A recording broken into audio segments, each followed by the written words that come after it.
Hello বন্ধুরা, আপনাদের সবাইকে স্বাগতম জানাই আমার নতুন এই ভিডিওতে। আমি এখন দাঁড়িয়ে আছি ডায়মন্ড হারবার থেকে 5 কিলোমিটার দূরে মনোহরপুর একটা গ্রামে। মনোহরপুর গ্রামের মধ্যে আপনারা দেখতেই পাচ্ছেন একটা ছোট্ট প্রাইমারি স্কুল। এই প্রাইমারি স্কুলে যে সমস্ত ভাইরা এখন দাঁড়িয়ে আছে আমি তাদেরই সঙ্গে কথা বলবো, কারণ দেশের উন্নতির জন্য, সমাজের উন্নতির জন্য, দশের উন্নতির জন্য এইসব ভাইরা ব্রতী হয়েছে নিজেকে মানুষ তৈরি করার এবং 5 জন ইয়াং জেনারেশনকে মানুষ তৈরি করতে সাহায্য করার। তো আমি সেই বিষয়ে কথা বলবো, আপনারা আমার সঙ্গে থাকুন, আশা করি আপনাদেরও ভালো লাগবে। চলুন কথা বলা যাক।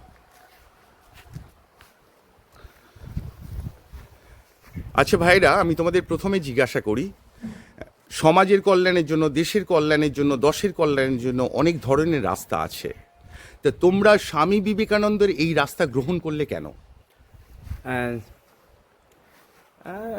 স্বামীজির কথা বলতে গেলে একটা কোট, আমাদের রবীন্দ্রনাথের সেই বিখ্যাত একটা উক্তি বলছে, যদি ভারতবর্ষকে জানতে চাও তাহলে বিবেকানন্দকে পড়ো। ওকে, তার মধ্যে সব কিছু ইতিবাচক, নেতিবাচক বলে কিছু নেই। একদম। তাই আমাদের এই যুবকদের এই স্বামীজির আদর্শে যদি আমরা গ্রহণ করি তাহলে আমরা সেই দেশের সুনাগরিক, সুচরিত্রবান মানুষ হতে পারি। ওকে, তার প্রচেষ্টায় এই বিবেকানন্দের আদর্শেই আমরা কিছু যুবকরা এই চর্চা করে চলেছি। আগামী 6ই এপ্রিল আমাদের এখানে একটা যুব শিক্ষণ শিবির রয়েছে। ওকে, বেলা 2টো থেকে। ওকে, সেটা 6 এপ্রিল বলতে সামনে কি বার পড়ছে ওটা? রবিবার। রবিবার। কটা থেকে? বেলা 2টো থেকে 5:30টা। আচ্ছা আচ্ছা আচ্ছা, যেখানে যারা যারা এই ভিডিও দেখছে সমস্ত ইয়ং জেনারেশনকে তোমরা আমন্ত্রণ জানাচ্ছ, তাই তো? অবশ্যই আমাদের এখানে এমন একটা সংঘ, স্বামীজি এমন ভারতবর্ষ তথা পৃথিবী চেয়েছেন, পৃথিবীর মানুষ এমন যেন ভাবে হয় যেখানে জাতি বর্ণ নির্বিশেষে সবাই একইভাবে একই পথ ধরে যেন আমরা এগোতে পারি। যে যার চিন্তাভাবনায় আমরা এক সংঘবদ্ধভাবে এক পথেই আমরা চলতে পারি। এখানে কোনো ভেদাভেদ নেই, জাতিভেদ নেই, এখানে সবাই আমরা ভাই ভাই। আচ্ছা, এটাও করে চলেছি তোমরা নিঃস্বার্থভাবে আমার স্বামী বিবেকানন্দের আদর্শে। আচ্ছা, এটা কত বছর ধরে তোমরা করে চলেছো? মানে বিগত কত বছর ধরে এই রাস্তায় ব্রতী হয়েছো? আমরা এটা টুকটুক করে চেষ্টা করছি, বেশ 5 বছর মতো হয়েছে। আচ্ছা, আমরা আলোচনা মাঝে মাঝে আমরা করেই থাকি। আচ্ছা, সাপ্তাহিকভাবে। আচ্ছা, এবং বিশেষ বিশেষ আলোচনা, আচ্ছা, বিভিন্ন অনুষ্ঠানের মাধ্যমে আমরা এই ঠাকুরমা স্বামীজি এবং বিবেকানন্দের ভাব মানুষের কাছে পৌঁছে দেওয়ার জন্য। তো যে সমস্ত বন্ধুরা দেখছেন, আবার আপনাদের সবাইকে আমাদের তরফ থেকে আবার আমন্ত্রণ রইল। সামনে রবিবার যে ভাইটা ডেট বলেছে, সেই সময়ের আগে আপনারা যদি মনে করেন চলে আসতে পারেন, ঠিক আছে? আমাদের রুট ডাইরেকশন হলো ডায়মন্ড হারবার থেকে 4-5 কিলোমিটার দূরে এই ছোট্ট গ্রামটি অবস্থিত। আমি শেষে ভাইয়ের কন্ট্রাক্ট নাম্বারটা আপনাদেরকে জানিয়ে দেবো। কোনো অসুবিধা পড়লে কন্ট্রাক্ট করবেন। আমরা স্বতঃস্ফূর্তভাবে, ভাইরা স্বতঃস্ফূর্তভাবে আপনাদের পাশে থাকবে, সাহায্য করবে, আর এখানে পৌঁছে সম্পূর্ণ বিষয়টা আপনি জানতে পারবেন। তো এর মূল উদ্দেশ্যটা কি? মানে এর কি মূল উদ্দেশ্য? নিজেকে অনেস্টলি মানুষ করা, আর একটা মানুষ হতে, প্রত্যেকটা মানুষের মতো মানুষ হতে তাকে সাহায্য করা, এটাই তো?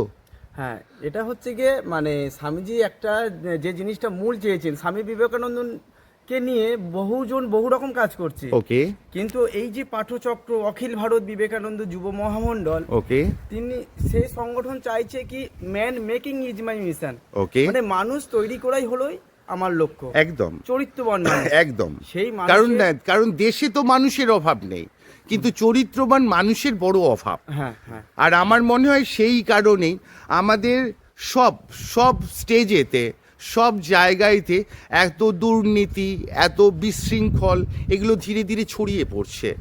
আমরা সেই অতল গহ্বরের মধ্যে একটা মানে অনুকূল নয়, প্রতিকূল পরিবেশ, দমবন্ধ পরিবেশের মধ্যে আস্তে আস্তে আমরা ডুবে যেতে চলেছি। তো সেখান থেকে বাঁচতে গেলে আমাদের আবার জাগতে হবে, তাই তো? একদম একদম। সেটা স্বামীজির আদর্শে দীক্ষিত হয়ে আমাদের সবাইকে জেগে উঠতে হবে, মানুষ হতে হবে, এবং প্রত্যেককে মানুষ হতে সাহায্য করতে হবে। এটাই তো এর মুখ্য উদ্দেশ্য। আমি বলবো এখানে যারা আসতে পারবেন খুবই ভালো। এখানে একটা বিস্তারিত আলোচনার ক্ষেত্র রয়েছে। আচ্ছা, আগামী রবিবার 6 তারিখ ওকে, এপ্রিলের। আর যেটা হচ্ছে কি আপনারা আসেন বা নাই আসেন, আপনারা চাইলে একটু বিবেকানন্দকে পড়বেন, আচ্ছা, আপনার বিবেকানন্দকে জানবেন তিনি কি চেয়েছিলেন। তিনি কিন্তু বিশেষ করে যুবকদেরকে আহ্বান করেছেন ওকে, যে যুবকরাই পারে যে সমাজের পরিবর্তন এবং ভালো জিনিসটা করতে এবং বাস্তবায়িত করতে। তার মধ্যে একটা শক্তি আছে, তেজ আছে। তো যুবকরা যদি এগিয়ে আসে সমাজে, তো কোনো কাজই থেমে থাকবে না। এবং সেটা আরো উদ্যমে এগিয়ে যাবে। এই ভরসা তো স্বামীজির ছিল। আর আমার মনে হয় এইভাবে নিজেকে তৈরি করলে এমন কোনো আমাদের লাইফের ফিল্ড নেই যেখান থেকে আমরা খালি হাতে ফিরে আসব।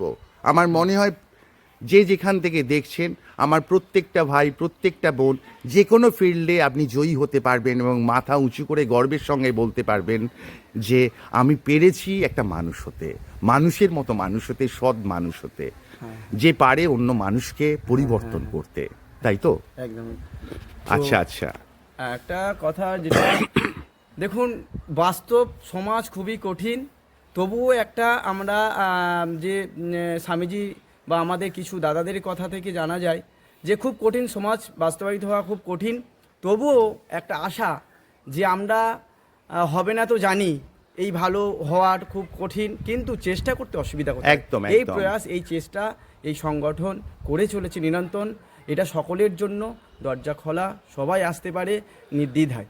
অ্যাকচুয়াল ভাইদের এটাই বিশ্বাস, বিন্দুতে সিন্ধু তৈরি হয়, ছোট্ট ছোট্ট পদক্ষেপ একটা বড় পরিবর্তন আনতে পারে, এটাই বিশ্বাস। তো এই বিশ্বাসটা সত্যিই অটুট, ঠিক আছে?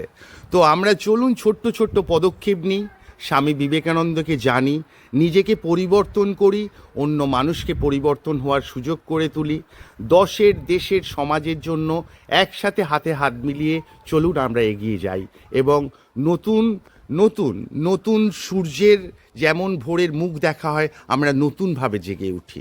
অসংখ্য ধন্যবাদ ভাই এতটা সময় দেওয়ার জন্য। ও আপনারা যারা যারা দেখছেন, আপনাদেরও অসংখ্য ধন্যবাদ। আপনারাও একটাই অনুরোধ আপনাদের কাছে, আপনারা যে যেখান থেকে দেখছেন যদি আসতে না পারেন, ভাইদের কথা হলো আপনারা স্বামী বিবেকানন্দকে জানুন, আর কিছু নয়। আপনাদের না আসতে পারলেও অসুবিধা নেই, তাতেই পরিবর্তন শুরু হয়ে যাবে। এতটা সময় দেওয়ার জন্য আপনাদের অসংখ্য ধন্যবাদ। আবার আপনাদের সঙ্গে দেখা হচ্ছে আমার একটা নতুন ভিডিওর সাথে। আমি শেষ একটাই কথা বলবো, যে যেখান থেকে দেখছেন সুস্থ থাকুন, ভালো থাকুন এবং নিজেদের খেয়াল রাখুন, সাথে বাবা মারও। Thank you so much.